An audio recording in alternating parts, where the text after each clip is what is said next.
what I did was, as I was marking your midterm papers, as I usually do, I identified common problems which I thought it would be worth pointing out. Sometimes you don't know to point something out until you start encountering it in essays and finding, hey, I didn't cover that in class. But also because everyone's from different disciplines and at different stages in their degree, I don't know what sort of advice you've already received. So I'm going to rattle through a few points as they occurred to me. So there's no real structure. I'm going to point out some recurrent problems, some of which will seem quite petty, some of which will make me look very picky indeed. But actually, I think they're indicators of things where if you correct the little problem, then it can have broader implications for how you think about your essay writing. So some of these to start with are to do with how you write about something like film, but it may be applicable generally to, say, readership. So a lot of people were sort of investing agency in the audience and generalizing about what audiences do in response to films. So it's assuming that there's a mass audience and saying things like, audiences flocked to see Hitchcock's Rebecca, but were disappointed that the film was not like the book.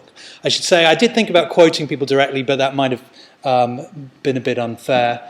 So all of the quotations are made up versions of things that I encountered in a few or more essays.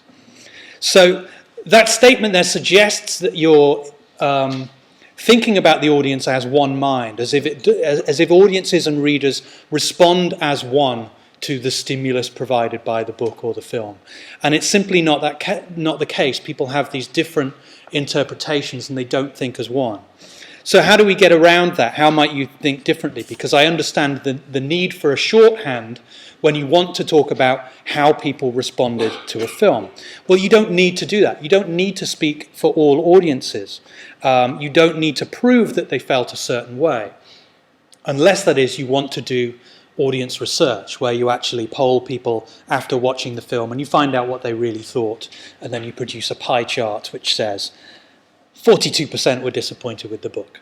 But I don't think that's what you really want to do. But you can cite critical responses. You can cite a couple of examples of how critics responded to the film. And sometimes you'll find opinion polls which refer to the reception of a film. Reception studies is a big field in not just in film studies, but in media communication studies generally. How do you actually account for the way in which people respond to media? So in identifying a mass audience and assuming that it all thinks the same, you've kind of stepped on a can of worms. No, I'm mixing metaphors. You've opened a can of worms that's to do with reception studies. So just think sensitively about what you're doing when you're suggesting that audiences are all the same. In some cases, you just simply don't need to prove your point by saying thousands of people agree with me. Your point on its own, as your own observation, might be perfectly valid in itself. Who are they? The problem here is vague attributions. Things like, many critics believe that. It has been said that. Most people say that. In some cases, many critics do believe something. But I need to know who they are. I need you to actually quote an example that tells me that this is something that you found out, not something which you're assuming you know about this subject and then inventing these critics. So the solution is quite simple. Quote from real people. If you think there's a critical consensus on something, give a couple of quotations from some of them as examples. How do you know? I think this is probably the most common thing that I write in the comments on essays, and always have done. How do you know? And this is simply referring to claims that you haven't proven, which lead me to believe that you don't know this for a fact, or, more often, where you just haven't cited the source. Where did you find this out? because leaving a trail of your references, your citations, gives yourself and gives your reader a picture, a map of where you've been to find this information. What has been your methodology? Who have you consulted? What kinds of people have you consulted? Because when it comes to your references, if you've cited a whole list of your friends, it's very different from if you've cited a whole list of scholars in a particular field. Unless your friends are, if it's part of a research study where you've polled your friends about their opinions. Yeah. So in my paper, I didn't really cite a lot of the history background of what I'm saying, just because I knew it. Should I have still cited it?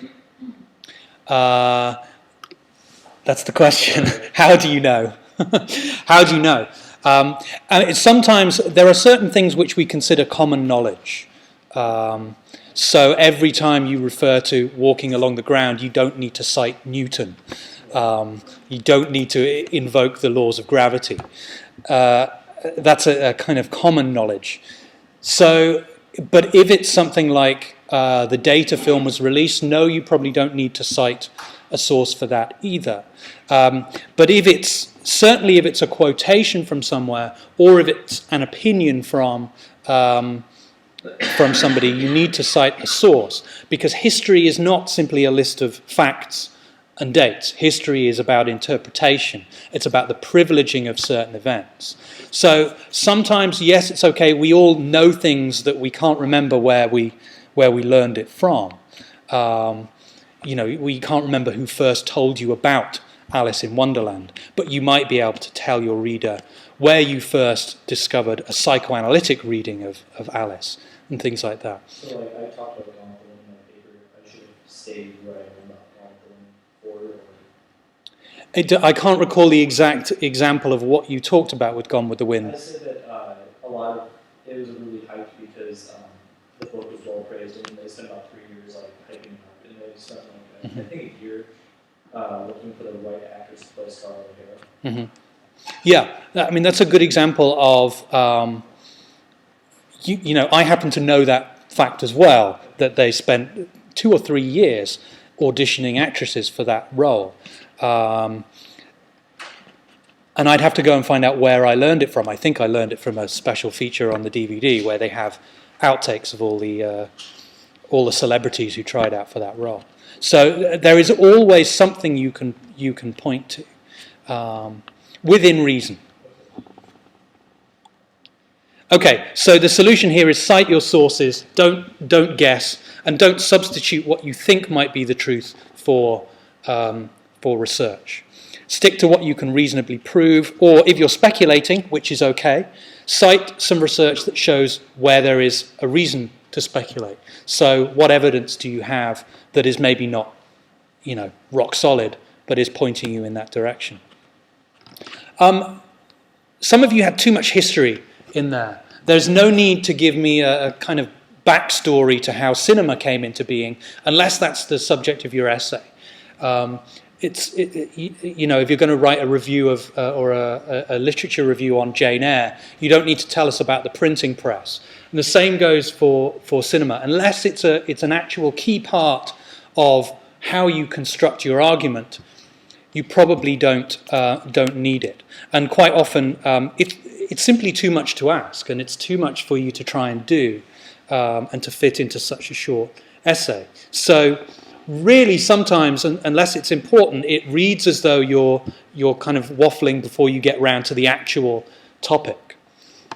So avoid generalizations such as throughout its history, since the dawn of time, since time immemorial, mankind has always, unless you can back this up. Focus on the now of the thing that you are studying.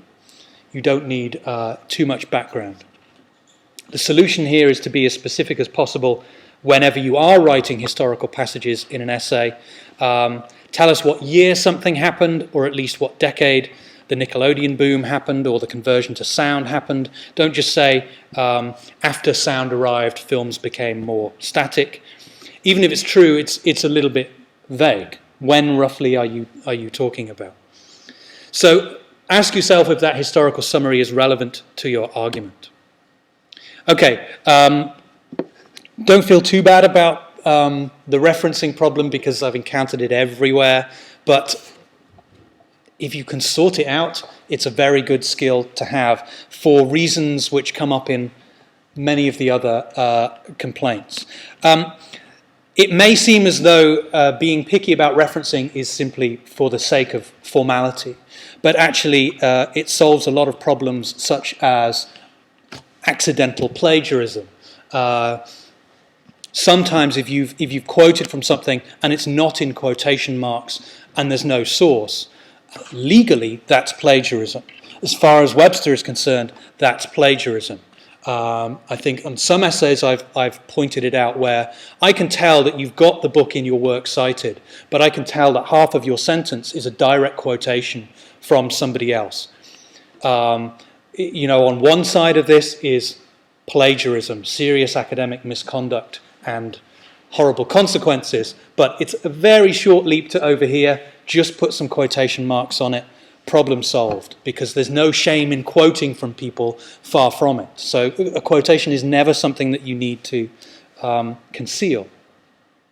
So the solution is to find a preferred referencing system, learn how to use it, and stick to it. My feeling has always been, I actually don't care which one you use. Webster insists on APA, and I've put a couple of links on here which should work from the slides. And I've put them they're on the syllabus and they're on the assessment sheet as well. The online writing lab at Purdue University is the best resource in the world for this kind of information. But Webster's Writing Center is good, and it's right here. So if you're anxious about referencing, then you should consult them. It's very important that every idea that you've taken from somewhere else is fully cited. And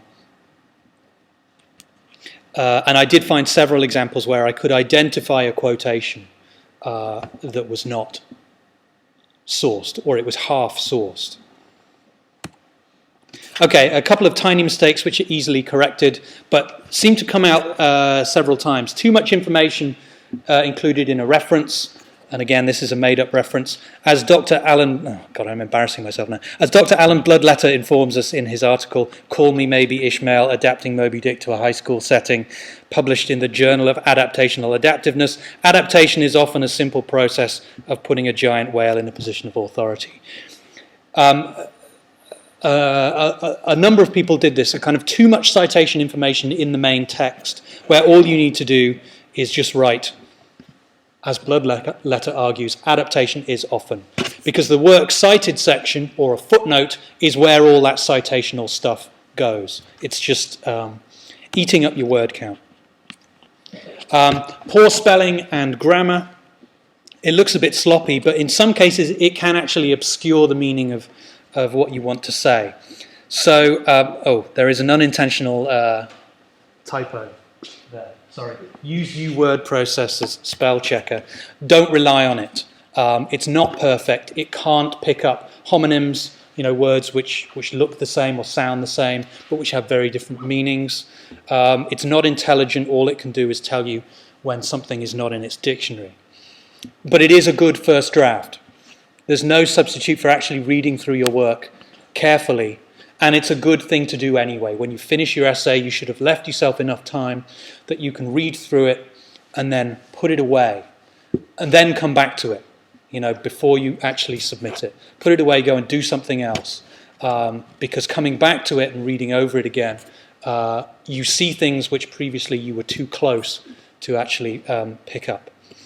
So I've put a link at the bottom for a good grammar guide. Apostrophes were by far the most misused bits of grammar. It doesn't help that in the Netherlands they use apostrophes everywhere. They use it for plurals in a way that in English you never use an apostrophe for a plural.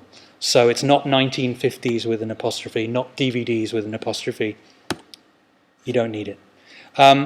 Tiny mistakes easily corrected. Final one is inconsistent use of italics. I'll leave that there as a sort of it's almost too boring to read out, but it's something you can refer back to. Okay, some good practice so that it's not all griping. I can be a little bit more constructive. If you're writing about films, be medium specific. the same way you would if you were writing about literature or about television, about radio, about anything. You would talk in the terminology of the subject. But you would also write about the things that make them films. You know, if you're comparing book with film, and for both of your case studies you're telling me the plot, well, there are things in the film which change the way you interpret the plot, the way it's visualized. You know, the world of Alice in Schwenkmeyer's version is not going to be best served by you telling us the events that happen in the film. It's going to be best served by you describing the things that you see in the film, that really abrasive soundtrack, the close-ups of the mouth which serve as a narrator throughout the film. All of these kinds of things which are not related to the plot, which are part of the way the film communicates in a filmic way. That's what really separates it out from the literary source.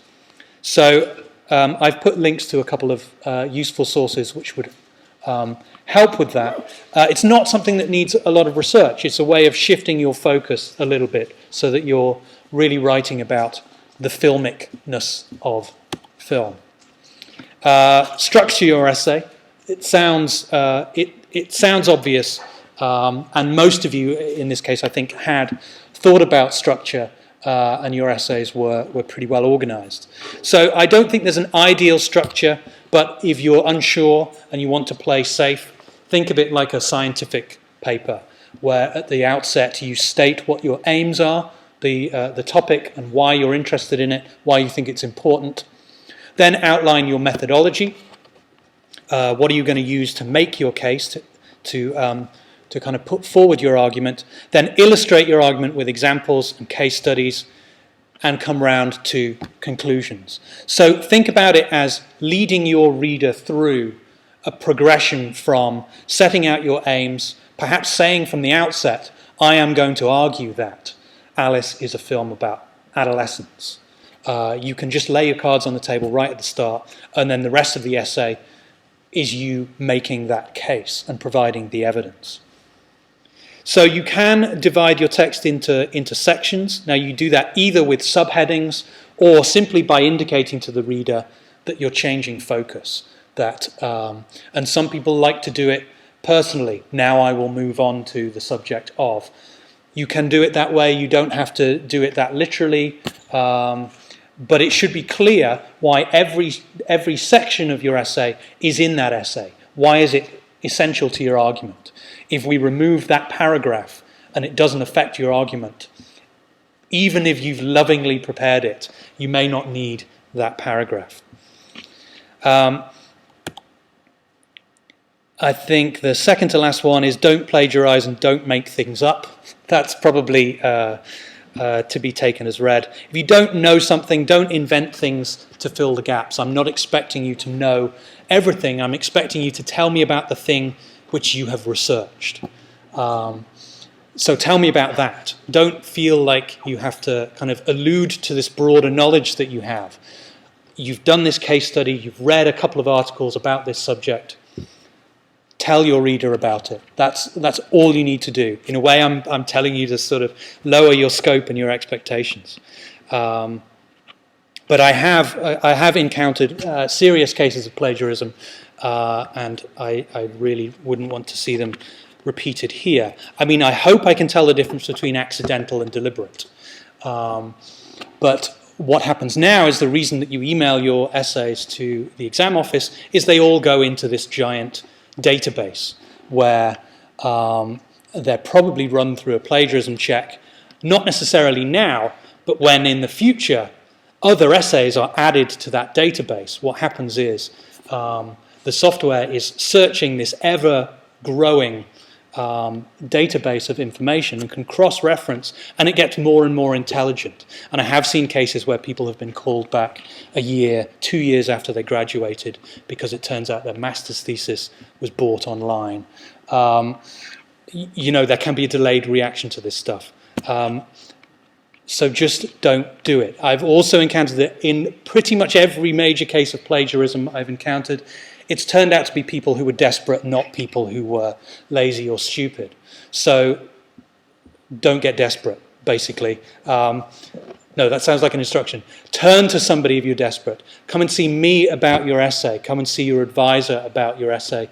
Visit the writing lab, that kind of thing. If you're really struggling to finish your essay for any reason, nothing terrible is going to happen to you as a result. Okay, I hate that subject. Let's move on to the final one. The best thing that you can do is to research your subject. A lack of secondary reading is the biggest problem with undergraduate essays, but it doesn't take much. It really doesn't take a lot of reading around the subject to get enough knowledge to write a focused little essay about the thing that you've set yourself. And sometimes it's a way of simply narrowing the scope of your essay to a manageable degree. So before you start writing, draw up a provisional bibliography. Find as many relevant sources you can find. Do not stop at a Google search of keywords. It's very fickle. Sometimes it's targeted to you, so they will privilege certain searches which they know you like, not the things that they know will be good for your essay. The library database here is very, very good on giving you PDFs of existing scholarship, and the ebook library is pretty good as well. So that's a good place to start. You may not be able to, or you probably won't be able to read everything that you find in that provisional search, but it gives you an idea of what's available, what is the scope of the topic, and it may immediately tell you there is too much. I need to kind of shift my focus slightly and narrow it down if it looks like too big a subject. And I'd say that every single time, if it's a choice between writing less about a big subject or writing more about a narrow subject, take that second option every single time. Always write in detail about something small rather than vaguely about something big. Your essay should always be an engagement with the scholarship around a particular subject. If you're only writing about the things that you already know, your presentiments, or your personal responses to the subject, well, you already know this, and you haven't challenged yourself, and you haven't really learned anything. So, challenge yourself. It's a good thing to do. Are there any questions?